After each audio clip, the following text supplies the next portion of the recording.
नमस्कार। 9th class. तो हमारा चैप्टर चल रहा है जलवायु। आज हमारा आगे हम लेसन पढ़ेंगे कि भारत की जलवायु के ऊपर किन किन चीज़ों का प्रभाव पड़ता है। सबसे पहले तो अक्षांश का।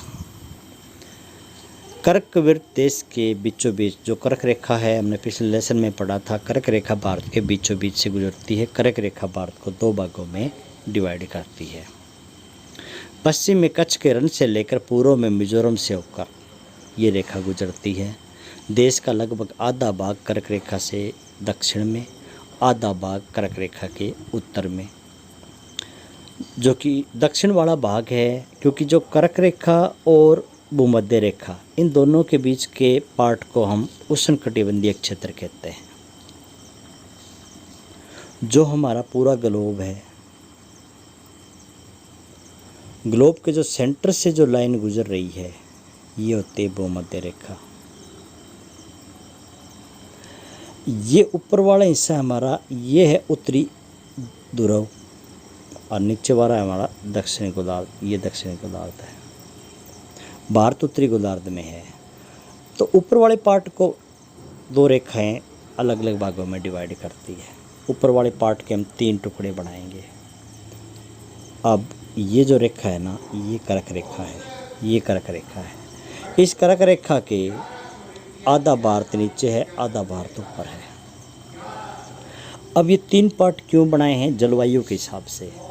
अब कर्क रेखा और भूमध्य रेखा इन दोनों के बीच की जो जलवायु है ना, उसको कहते हैं उष्ण जलवायु। वो उष्ण जलवायु है। सबसे ऊपर वाला पार्ट है ये मकर रेखा और यहाँ उत्तरी गोलार्ध, ये बीच का भाग है ना, यहाँ की जलवायु शीत है, यहाँ ठंड ज़्यादा है। यहाँ की जलवायु शीत है। अब बचा पार्ट कौन सा? ये बीच वाला। बीच वाला पार्ट यहाँ की जलवायु शीतोष्ण है। शीत और उष्ण,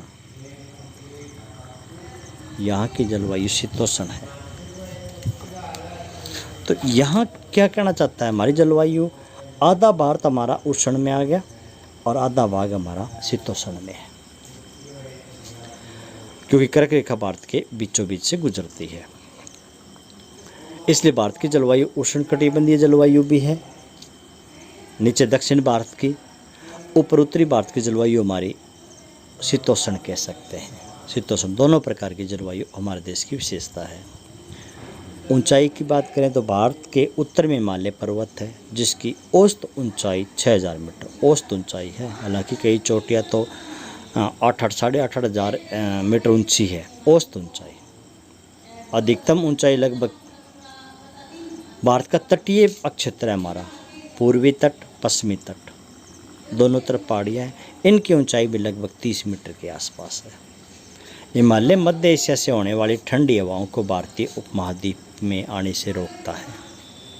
हिमालय पर्वत जो ऊपर चीन की तरफ से जो ठंडी हवाएं आती है, उनको भारत में आने से रोकता है। यही कारण है, इन्हीं पर्वतों के कारण इस क्षेत्र में मध्य एशिया की तुलना में ठंड कम पड़ती है। उसके बाद वायु दाब एवं पवन। भारत की जलवायु संबंधी मौसमी अवस्थाएं वायुमंडलीय अवस्थाओं से संचालित होती है। वायु दाब और धरातलीय पवनें, ऊपरी वायु परिसंचरण और पश्चिमी चक्रवाती विक्षोभ एवं उष्णकटिबंधीय चक्रवात। भारत उत्तर पूर्वी व्यापारिक पवनों वाले क्षेत्र में स्थित है। ये पवनें उत्तरी गोलार्ध के उपोष्णकटिबंधीय उच्च दाब पट्टियों से उत्पन्न होती है और ये दक्षिण की ओर बहती है। कोरियालिस बल के कारण दानी और विक्षेपित होकर विषुवतीय निम्न दाब वाले क्षेत्र की ओर बढ़ती है। सामान्यतः इन पवनों में नमी की मात्रा कम होती है, क्योंकि ये पवनें स्थल से उत्पन्न होती है। स्थल से जो पवनें उत्पन्न होगी वो गर्मी के कारण उत्पन्न होगी। वहाँ निम्न दाब, तो स्थल के ऊपर तो जो पवनें होगी वो तो शुष्क होगी। समुद्र के ऊपर जो पवनें होती है वो भारी होती है, क्योंकि उनमें जलवाष्प होता है। इसलिए इन पवनों द्वारा वर्षा कम या न के बराबर होती है। कि शुष्क पवनों से वर्षा कम या न के बराबर होती है। इस प्रकार भारत के शुष्क क्षेत्र होना चाहिए था, लेकिन ऐसा नहीं है। इन पवनों के हिसाब से तो भारत शुष्क क्षेत्र होना चाहिए था, क्यों नहीं है।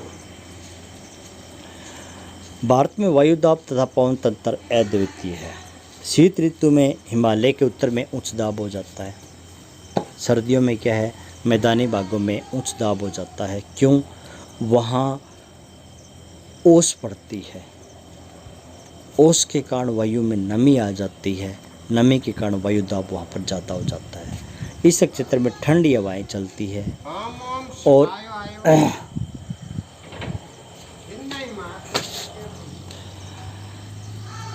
इस क्षेत्र में ठंडी शुष्क हवाएं दक्षिण में निम्न वायु दाब वाले महासागरीय क्षेत्र के ऊपर बहती है। ग्रीष्म ऋतु में आंतरिक एशिया तथा उत्तर पूर्वी भारत में के ऊपर निम्न दाब का क्षेत्र उत्पन्न हो जाता है। इसके कारण गर्मी के दिनों में वायु की दिशा चेंज हो जाती है। गर्मी के दिनों में वायु दक्षिण में स्थित हिंद महासागर में उच्च दाब का क्षेत्र बन जाएगा। हिंद महासागर में उच्च दाब का क्षेत्र क्यों बनेगा? क्योंकि हिंद महासागर के ऊपर गर्मी ज़्यादा पड़ेगी। हिंद महासागर भूमध्य रेखा के पास है। भूमध्य रेखा पर सबसे ज़्यादा गर्मी पड़ती है। तो भूमध्य रेखा की गर्मी ज़्यादा पड़ने से वहाँ पानी का जलवाष्प बनकर ऊपर ज़्यादा उठेगा, वहाँ उच्च दाब बन जाएगा। और ऊपर उत्तर भारत में हमारे गर्मी ज़्यादा पड़ेगी, मैदानी भागों में निम्न दाब का क्षेत्र बन जाएगा।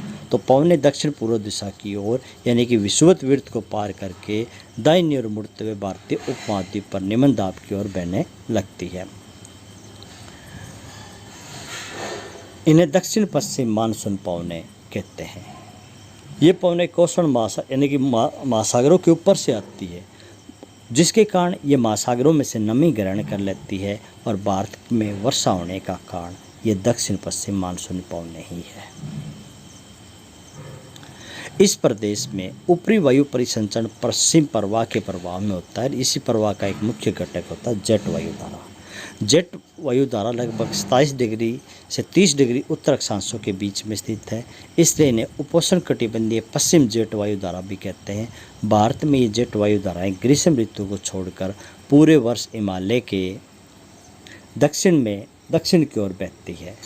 और भौतिक या जेट वायुधारा ये एक संकरी पट्टी में बहने वाली वायुमंडल के अंदर एक संकरी पट्टी में, जो कि पृथ्वी से काफ़ी ऊंचाई 12,000 मीटर से अधिक ऊंचाई वाली पश्चिम हवाएं हैं। इनकी गति काफ़ी तेज़ होती है, 110 किलोमीटर प्रति घंटा। सर्दियों में तो इनकी गति 184 किलोमीटर प्रति घंटा हो जाती है। बहुत ही अलग अलग जेट वायुधाराओं को पहचाना गया है। इनमें से सबसे स्थिर मध्य अक्षांशीय या उपोष्ण कटिबंधीय जेट ऊपरी वायुमंडल में एक संकरी पट्टी में बहने वाली तेज वायुधाराओं को हम जेट वायुधारा कहते हैं। इस पश्चिमी प्रवाह के कारण देश के उत्तर तथा पश्चिमी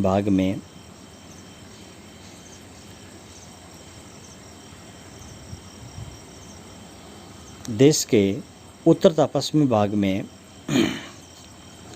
उपोष्ण कटिबंधीय पूर्वी जेट वायुधारा गर्मियों में सूर्य के आभासी गति के साथ ही उपोष्ण कटिबंधीय पश्चिमी जेट धारा हिमालय के उत्तर में चली जाती है।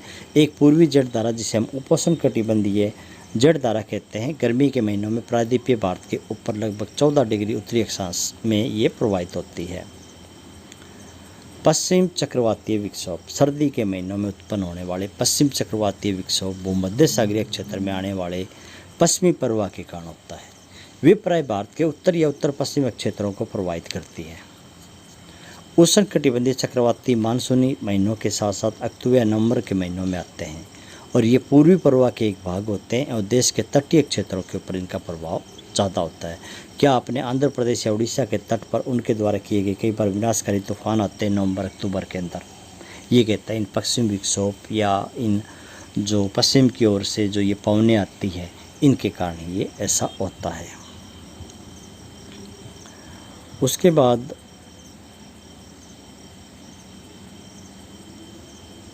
जैसा कि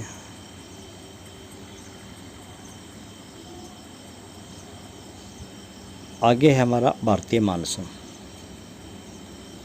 भारत की जलवायु मानसूनी पवनों से बहुत अधिक प्रभावित है।